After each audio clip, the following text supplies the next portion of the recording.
একমাত্র বাংলাদেশের ইতিহাসের জঘন্যতম স্বৈরাচারী সরকার শেখ হাসিনা, যার একজনের আমলে অনেকগুলো গণহত্যা সংঘটিত হয়েছে বাংলাদেশে। 2009 সালের পিলখানা ট্রাজেডিতে 57 জন দেশপ্রেমিক সেনা কর্মকর্তাকে হত্যা করা হয়েছে। 2013 সালে শাপলা চত্বরের ঘুমন্ত নবী প্রেমিক হেফাজতের নেতা কর্মীদেরকে হত্যা করা হয়েছে। 2013 সালে আল্লামা সাঈদী রহমতুল্লাহ আলাইহিকে মিথ্যা বানোয়াট মৃত্যুদণ্ডের রায় দিয়ে কোরআন প্রেমিক তৌহিদি জনতা, কোরআন প্রেমিক জনতা প্রতিবাদ জানালে পাখির মতো গুলি করে তাদেরকে হত্যা করা হয়েছে। 2014, 15, 16 সালে বিরোধী দলীয় শত শত নেতা কর্মীদেরকে গুম খুন হত্যা করা হয়েছে। 2021 সালে স্বাধীনতার সুবর্ণ জয়ন্তী উদযাপনকালে বাংলাদেশের মাটিতে নরঘাতক মুসলমানদের খুনি নরেন্দ্র মোদীকে এনে বাংলাদেশের মাটি এবং স্বাধীনতার সংগ্রামকে কলঙ্কিত করার ন্যাক্কারজনক সিদ্ধান্তের প্রতিবাদ জানানোর কারণে হেফাজতে ইসলামকে 2021 সালে শেখ হাসিনা সরকার দমন করতে গিয়ে বহু হেফাজতের নেতা কর্মীদেরকে ঠান্ডা মাথায় পাখির মতো গুলি করে হত্যা করেছে। সর্বশেষ 2024 সালে জুলাই এবং আগস্ট মাস জুড়ে বাংলাদেশের ছাত্র জনতার অভূতপূর্ব গণ আন্দোলন, বৈষম্য বিরোধী আন্দোলনকে দমন করতে গিয়ে শেখ হাসিনা তার খুনি ছাত্রলীগ, যুবলীগ, হাতুড়ি লীগ, হেলমেট লীগ সমস্ত সন্ত্রাসীদেরকে জনতার বিরুদ্ধে বেরিয়ে দিয়ে এবং তার বিভিন্ন আইন শৃঙ্খলা রক্ষাকারী বাহিনীকে দলীয়করণের মাধ্যমে সেখানে লিডারদেরকে নিয়োগ করে হেলিকপ্টার থেকে এমনকি বিভিন্নভাবে গুলি করে করে বাংলাদেশের প্রায় 1,500 স্বাধীনতাকামী বাংলাদেশের তরুণ যুবকদেরকে হত্যা করা হয়েছে। বাংলাদেশে এমন কোন জেলা নেই যেই জেলার বিভিন্ন শিক্ষা প্রতিষ্ঠানের ছাত্ররা, স্কুল, কলেজ, ইউনিভার্সিটি এবং মাদ্রাসার ছাত্ররা শাহাদাত বরণ করেনি, এমন কোন জেলা বাকি নাই। এরপরে এইভাবে রক্তের গঙ্গা বইয়ে দিয়েছে। আপনারা শুনেছেন তখন শেখ হাসিনা এবং তার দলের লোকজন একটা কথা বলতো এবং এদেশের মানুষ সেই কথাটাকে বিশ্বাস করত। যদি 1 লক্ষ মানুষকে হত্যা করতে হয়, শেখ হাসিনা সেই 1 লক্ষ মানুষকে হত্যা করে হলেও সে তার ক্ষমতার মসনদকে আঁকড়ে রাখবে। এই ছিল তার জিজ্ঞাসা, এই ছিল তার প্রতিশোধ পরায়ণতা। সে এই প্রতিশোধ গ্রহণ করেছে বাংলাদেশের মানুষের কাছ থেকে, প্রতিশোধ গ্রহণ করেছে বাংলাদেশের জনগণের কাছ থেকে। 1975 সালে তার বাবা একদলীয় বাকশাল কায়েম করার খেসারত দিয়েছিল 15ই আগস্ট। 30,000 যুবককে হত্যা করেছিল শেখ মুজিবুর রহমান সাহেব। বাংলাদেশের স্বাধীন বাংলাদেশের সর্বপ্রথম শেখ মুজিবুর রহমান সাহেব ক্রস ফায়ারের নাটক সাজিয়ে সিরাজ শিকদারকে হত্যা করেছিল। সমস্ত হত্যাকাণ্ডের খেসারত দিতে হয়েছিল তাকে 15ই আগস্ট। শেখ হাসিনা সেই 15ই আগস্টের পরই ঘোষণা করেছিল যারা তার বাবাকে খুন করেছে তিনি সেই জাতির কাছ থেকে প্রতিশোধ গ্রহণ করবেন। এরপরে 50 বছর শেখ হাসিনা রাজনীতি করেছে। 1975 সালের 15ই আগস্ট থেকে 2024 সালের 5ই আগস্ট পর্যন্ত এই 50 বছরের শেখ হাসিনার রাজনীতি ছিল প্রতিশোধের রাজনীতি। শেখ হাসিনার রাজনীতি ছিল জাতিকে বিভক্ত করে এই জাতিকে শাসনের নামে শোষণ করার রাজনীতি।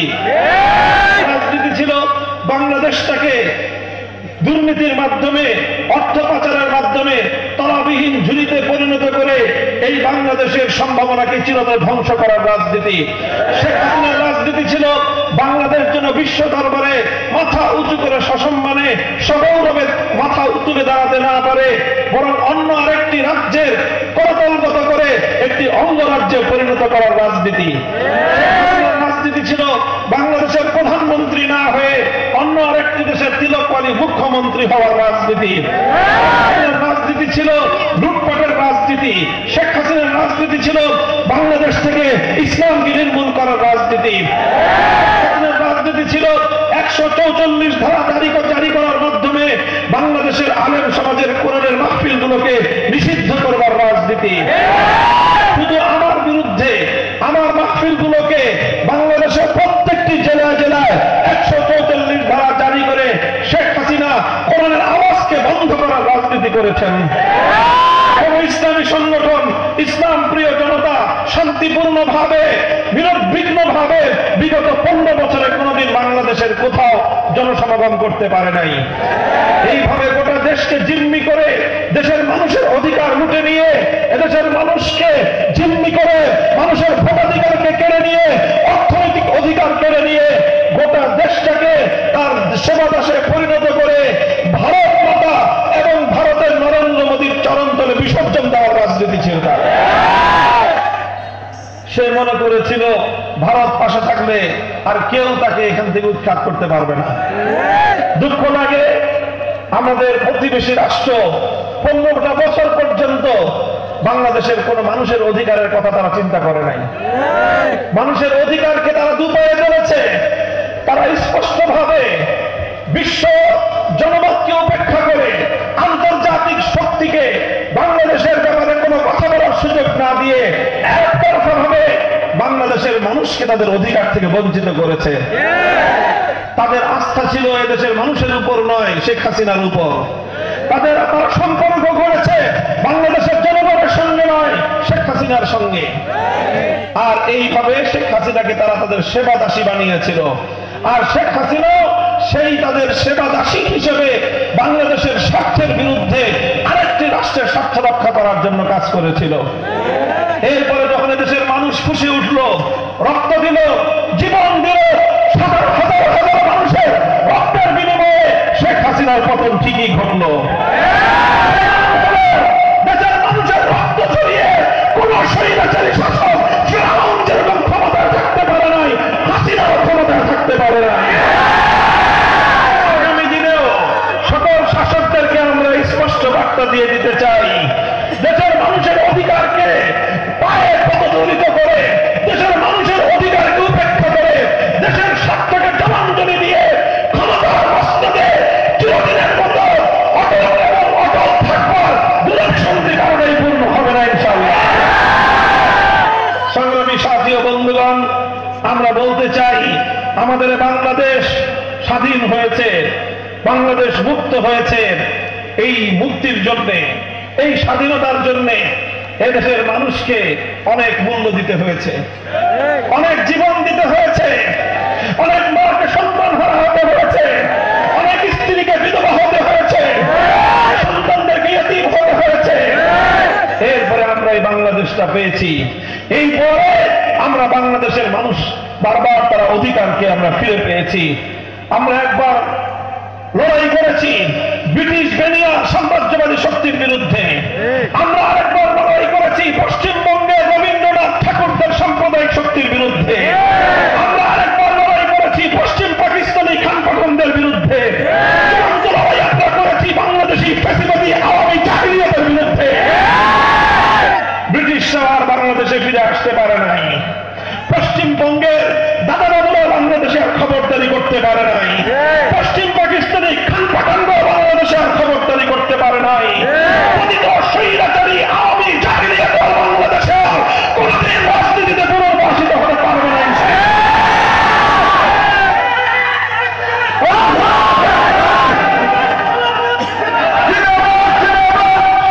সাথী ও বন্ধুগণ, আমি অন্তর্বর্তীকালীন সরকারকে এবং সরকারের উপদেষ্টাদেরকে আমি অত্যন্ত বিনয়ের সাথে সতর্ক করতে চাই, কোনোভাবে কোন অজুহাতে কোন কৌশলে পতিত ফ্যাসিবাদকে, স্বৈরাচারী শেখ হাসিনা এবং তার দোসরদেরকে বাংলাদেশের রাষ্ট্রে পুনর্বাসিত করবার কোন উদ্যোগে দেশের মানুষ মানবে না।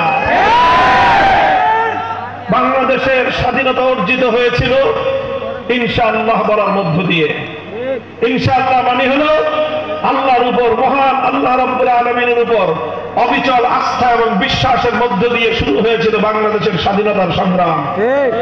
বাংলাদেশের স্বাধীনতার সময়ে জাতির সঙ্গে কমিটমেন্ট করা হয়েছিল, অঙ্গীকার করা হয়েছিল বাংলাদেশে কোনোদিনও কোরআন সুন্নাহ বিরোধী কোনো আইন তৈরি করা হবে না। পরিষ্কার কথা, আজও বাংলাদেশের মানুষের কাছে এই দুই কথার ব্যাপারে কোনো আপোষ নাই। এদেশে আল্লাহর উপর অবিচল এবং আস্থা বিশ্বাস, এটাই হবে এই জাতি এবং রাষ্ট্রের প্রধান বুনিয়াদ। যারা সংবিধানে আল্লাহর উপর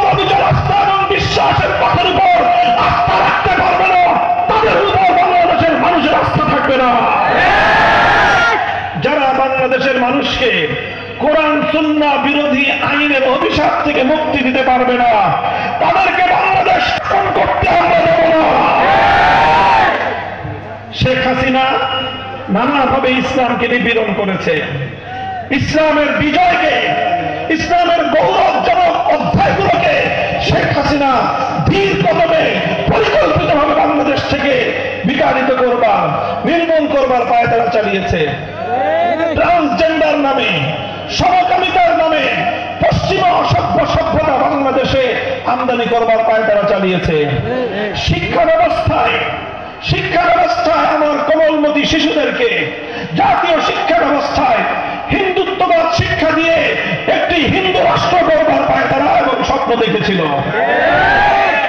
বাংলাদেশ সাম্প্রদায়িক সম্প্রীতির দেশ।